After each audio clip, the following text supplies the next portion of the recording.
I almost ruined my wife and the baby she was carrying with my own hands. All it took was 1 second.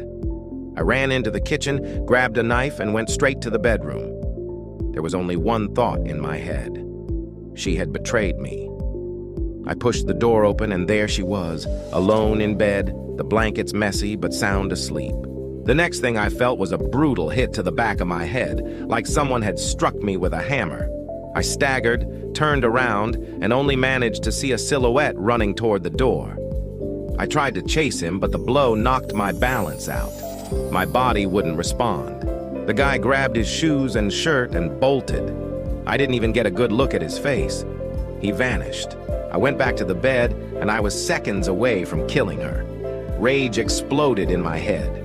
I raised the knife high to stab her, but then I saw the mark on her neck, a deep scratch, clear as day. And something inside my chest just dropped. My hands went weak.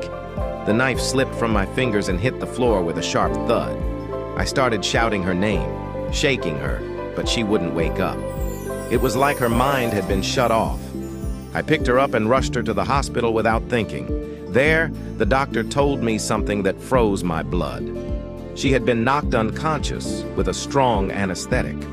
I stood there stunned. If that guy was the lover I imagined, then none of this made sense. Why would he leave her unconscious like that? When she finally woke up, she told me what happened. She said she came home, opened the door, and saw a man inside. She tried to scream, but he jumped on her, hit her, injured her neck, and then pressed a cloth over her face until she passed out. After that, she remembered nothing until opening her eyes in the hospital days later. That explanation hit hard, yet something still felt wrong. Nothing added up. I left the hospital that night unable to sleep. The more I thought, the more I felt like someone was pushing me toward a cliff. I didn't dare say anything out loud. I just needed to confirm one thing, whether that old test result was true or not. So my wife and I secretly repeated all the exams. And that's when I found out the truth. I wasn't infertile. I could have children, and the baby she was carrying was mine. At that moment, all the strange pieces fell into place. I started to see that my ex-wife had always blamed my current wife for ruining our marriage. So this whole plan wasn't just to create drama.